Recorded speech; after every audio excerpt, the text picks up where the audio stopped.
ये कहानी शुरू होती है आज से लगभग 500 साल पहले, जब लगभग पूरे भारत पर मुस्लिम सम्राटों का कब्जा था। एक तरफ शाहजहां तो दूसरी तरफ आदिल शाह और दक्कन के सुल्तान अब्दुल कुतुब शाह। एक देश जहां पर हिंदुओं का घर था, वहां पर पूरी तरह से मुस्लिमों और पुर्तगालियों का कब्जा था। दक्कन के सुल्तान ने अपनी फौज में एक मराठा सेनापति नियुक्त किया था, जो बहुत ही निर्भीक और पराक्रमी था, जिसका नाम था शाहजी भोंसले। 19 फरवरी साल 1630 को शाहजी भोंसले के घर एक बच्चे का जन्म होता है। सभी लोग सोचते हैं अपने पिताजी की तरह ये बच्चा भी एक दिन मुस्लिम सुल्तान के फौज का सेनापति बनेगा, लेकिन नियति को कुछ और ही मंजूर था। किसे पता था एक ऐसा बच्चा जिसका पिता खुद मुस्लिम सम्राट की फौज का सेनापति है, एक दिन भारत में जितने भी मुस्लिम सम्राट मौजूद हैं, वो सभी उस बच्चे के सामने घुटने टेक देंगे। उसी बच्चे का नाम था छत्रपति शिवाजी, जिसे भारत के महान सम्राटों में से एक माना जाता है। अरब और खाड़ी देशों से आए हुए मुसलमान भारत के राज्यों पर कब्जा तो कर लिए थे, लेकिन इतनी दूर से यहाँ के राज्यों और किलों को संभालने के लिए मंत्रियों को लाना संभव नहीं हो पाता था। इसलिए उस वक्त के सभी मुस्लिम सम्राट भारत में ही रहने वाले हिंदू लोगों को अपने सेनापति और मंत्रियों के पद पर नियुक्त कर दिया करते थे। इसी सिलसिले में दक्कन के सम्राट ने शाहजी भोंसले को अपनी फौज का सेनापति नियुक्त कर लिया। शाहजी सेना में उच्च पद पर आसीन थे और साल 1630 में महाराष्ट्र के जुन्नर के समीप शिवनेरी के किले में उनके और जीजाबाई के यहाँ एक पुत्र का जन्म हुआ। स्थानीय देवी शिवाय के नाम से पुत्र का नामकरण हुआ, जो आगे चलकर छत्रपति शिवाजी महाराज के नाम से विश्वविख्यात हुए। शिवाजी के पिता का काम के सिलसिले में हमेशा घर से बाहर रहना होता था, इसलिए शिवाजी की देखरेख उनकी माताजी और उनके गुरु दादू जी किया करते थे। शिवाजी के गुरु का मानना था कि शिवाजी भी जब बड़े होंगे तो वो अपने पिता की तरह मुस्लिम सम्राट के एक बेहतरीन सेनापति बनेंगे। ये वक्त था 1646 के लगभग, जब शिवाजी की उम्र महज 16 साल की थी। उस वक्त भारत में किसी भी हिंदू शासक का अपना स्वतंत्र राज्य को स्थापित कर पाना लगभग असंभव था, क्योंकि भारत के लगभग हर एक हिस्से में मुस्लिम सम्राट का कब्जा था। और अगर कोई हिंदू शासक अपना स्वतंत्र राज्य स्थापित करना भी चाहता तो उसके लिए 3 परिस्थितियों का होना बड़ा जरूरी था।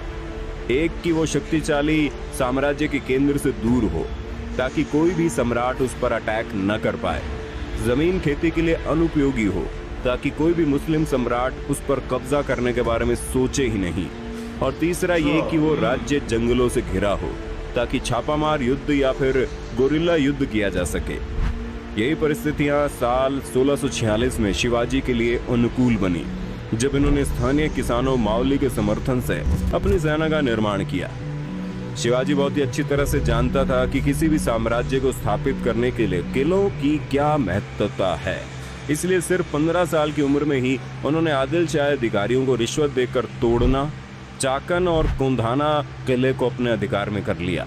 इसके बाद उन्होंने थाना फोर्ट, कल्याण फोर्ट और भिवंडी फोर्ट को मुल्ला अहमद से छीनकर अपने अधिकार में कर लिया।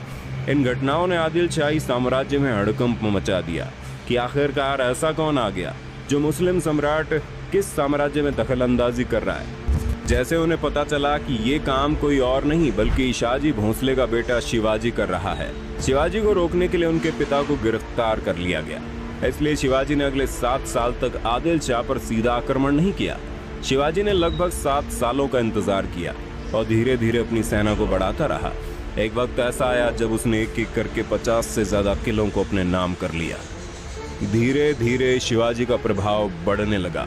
अब लोगों को यह महसूस होने लगा था कि कोई तो ऐसा है जो मुस्लिम सम्राट को टक्कर देने वाला है। अपने डर को कायम रखने के लिए और शिवाजी के बढ़ते प्रभाव को रोकने के लिए साल 1659 में बीजापुर की बड़ी साहिबा ने अफजल खान को 10,000 सिपाहियों के साथ शिवाजी पर आक्रमण करने का हुक्म दे दिया।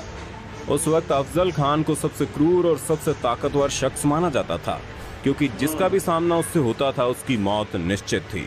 सबसे पहले तो अफजल खान ने शिवाजी को उकसाने के लिए कई मंदिरों को तोड़वा डाला और बहुत सारे हिंदू नागरिकों का कत्ल करने लगा। अफजल खान को इस बात का पता था कि शिवाजी बहुत ही चालाक है, इसलिए वो एक एक करके सभी किलों को अपने कब्जे में ले रहा है। कहीं न कहीं अफजल खान को भी शिवाजी से डर लगने लगा था, यही वजह थी कि अफजल खान ने उसे चालाकी से मारने की सोची और अफजल खान ने शिवाजी को मिलने के लिए न्योता भेजा। शिवाजी तुरंत ही न्योता स्वीकार कर लेता है और अफजल खान से मिलने की जगह नियुक्त करता है। जैसे ही दोनों आमने सामने होते हैं, अफजल खान शिवाजी को गले लगाने के लिए आगे बढ़ता है और अपने चाकू निकालकर शिवाजी को मारने ही वाला होता है कि शिवाजी तुरंत अपनी कटार को निकालकर अफजल खान का पेट फाड़ देते हैं। इस जीत के बाद शिवाजी का नाम और ज्यादा मशहूर होने लगा। लोगों के मन में मुस्लिम सम्राट का डर लगभग खत्म होने लगा था। इस बार बीजापुर के सुल्तान ने शिवाजी को हराने के लिए अपने सबसे बेहतरीन सेनापति रुस्तम जवान को भेजा। रुस्तम जवान की भारी भरकम सेना ने शिवाजी के ऊपर हमला बोल दिया, लेकिन शिवाजी ने कम सेना की मदद से ही लड़ाई को चालाकी से लड़ते हुए रुस्तम जवान को सेना में शिकस्त दे दी। कुछ दिनों बाद आदिल शाह ने अपने सेनापति सिद्दी जोहार को भी भेज दिया। एक एक करके मुस्लिम सम्राटों ने शिवाजी को खत्म करने के लिए कई चालें चली, लेकिन उनमें से कोई भी कामयाब नहीं हो पाया और धीरे धीरे छत्रपति शिवाजी का राज्य विस्तार होता गया और उसकी सेना और भी ताकतवर होती चली गई। इसके बाद बीजापुर की बड़ी बेगम ने औरंगजेब से शिवाजी को पकड़ने के लिए विनती की। उसने अपने मामा शाइस्ता खान को 1.5 लाख सैनिकों के साथ शिवाजी से युद्ध करने को भेजा। शाइस्ता खान ने अपने विशाल सेना के बल पर पुणे पर कब्जा कर लिया और शिवाजी के निवास स्थान लाल महल पर अपना बसेरा डाल दिया। शिवाजी ने चालाकी से अपने 400 सिपाहियों को साथ शादी के बारातियों के वेश में पुणे में प्रवेश कर लिया और रात के समय उन्होंने सीधे शाइस्ता खान के ऊपर खतरनाक हमला बोल दिया।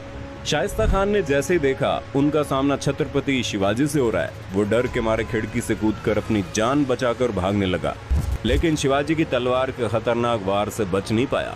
हालांकि शाइस्ता खान जिंदा तो बच गया, लेकिन उसके हाथ की उंगलियां शिवाजी की तलवार से कट गई, जिसकी वजह से उसकी बहुत बेइज्जती हुई। अब तक शिवाजी का साम्राज्य विस्तार बेहद ज्यादा हो गया था और उसकी सेना लगातार हो रही जीत की वजह से बेहद जोश में थी। शिवाजी ने साल 1664 तक कई मुगल सल्तनत पर हमला करके उसको तहस नहस कर डाला, जिसके बाद साल 1664 में औरंगजेब आग बबूला होकर 60 वर्षीय राजपूत सेनानायक मिर्जा राजा जयसिंह को अपने 1.5 लाख सैनिकों के साथ शिवाजी से लड़ने के लिए भेजते हैं। इस युद्ध में शिवाजी की हार हुई और उसे अपने खजाने से ढेर सारा पैसा हार के हर जाने के रूप में देना पड़ा। उन्हें अपने 9 वर्ष के पुत्र संभाजी के साथ आगरा जाना पड़ा। शिवाजी को नियंत्रित रखने के लिए पहले यह तय हुआ कि उन्हें मुगल दरबार में कोई पद दिया जाए, लेकिन औरंगजेब ने फैसले को बदलकर शिवाजी को घर में कैद करने का आदेश दे दिया। औरंगजेब नहीं जानता था कि यह गलती आगे चलकर बहुत महंगी पड़ेगी। शिवाजी ने पहले बीमारी का बहाना बनाया और अपने स्वास्थ्य को ठीक करने के आशीर्वाद के लिए साधु संतों और फकीरों को रोजाना मिठाई और उपहार भेजने की इच्छा जताई। एक दिन वो खुद श्रमिक के भेष में सामान के डिब्बे में संभाजी को छुपाकर बाहर निकाला। वो मथुरा, काशी गया, पुरी के बाद गोलकुंडा और बीजापुर होते हुए रायगढ़ पहुंच गया। साल 1670 तक शिवाजी ने कई लड़ाइयां लड़ते हुए 4 महीनों के भीतर अपने राज्य का बड़ा हिस्सा मुगलों से वापस स्वतंत्र करा लिया। 1671 से 1674 तक औरंगजेब ने भरसक प्रयास किया कि कैसे भी करके शिवाजी को अपने अधीन कर लिया जाए, लेकिन वह ऐसा करने में पूरी तरह से असफल रहा। अपने उत्तम योद्धाओं जैसे दाऊद खान और मोहब्बत खान को शिवाजी से लड़ने के लिए भेजा, लेकिन सबको मुंह की खानी पड़ी। इसके साथ ही साल 1672 में अली आदिल शाह की मृत्यु हो गई और बीजापुर में 6 जून 1674 को हिंदू परंपराओं के साथ शिवाजी का राज्याभिषेक किया गया। वो मराठा के राजा बने और कई सदियों के अंतराल के बाद हिंदू रीति रिवाजों, तिलक, जनेऊ और वेदों के उच्चारण के बीच किसी राजा का राज्याभिषेक संपन्न हुआ। शिवाजी की महानता सिर्फ उनकी बहादुरी और युद्ध कौशल में नहीं थी, बल्कि वो एक योग्य प्रशासक भी थे। वो उस वक्त का इकलौता ऐसा राजा था जिन्होंने धर्म के आधार पर कभी किसी के साथ पक्षपात नहीं किया। उनके कई अधिकारी, यहाँ तक कि उनके व्यक्तिगत अंग रक्षकों में कुछ मुसलमान भी थे। उन्होंने कभी किसी नारी का निरादर नहीं किया, यहाँ तक कि युद्ध में हारे हुए दुश्मनों की स्त्रियों को भी सम्मान सहित वापस भेज देते थे। गोरिल्ला युद्ध, किलों का उपयोग और नौसेना का निर्माण भारत में पहली बार शिवाजी ने ही कराया था। उन्होंने 4 किलों और 2000 सैनिकों से शुरुआत की थी और उनकी मृत्यु के समय ये गिनती 300 किलों और 1 लाख से ज्यादा सैनिकों की हो गई। शिवाजी का स्वास्थ्य खराब हुआ। तेज बुखार और पेचिस की वजह से 52 साल की उम्र में उनकी मृत्यु हो गई। आपको जानकर हैरानी होगी, उस वक्त औरंगजेब यहाँ का सबसे ताकतवर शासकों में से एक माना जाता था, लेकिन छत्रपति शिवाजी की वजह से उसे लगभग 25 साल तक युद्ध करना पड़ा और अपने जीवन के अंत तक युद्ध लड़ते लड़ते औरंगजेब पूरी तरह से बर्बाद हो चुका था। और छत्रपति शिवाजी वो शख्स था जिसकी वजह से कई सालों लंबी लड़ाई के बाद एक बार फिर से पूरा हिंदुस्तान भगवामयी हो गया। दोस्तों, ये जानकारी आपको कैसी लगी और आप वीर छत्रपति शिवाजी के बारे में क्या सोचते हैं, कमेंट में बताना। वीडियो अच्छी लगी तो लाइक कीजिए, चैनल को सब्सक्राइब करके बेल आइकन दबा देना, क्योंकि the earth adventure in Hindi की टीम आपके लिए हर रोज ऐसे इंटरेस्टिंग वीडियोस लाती रहती है।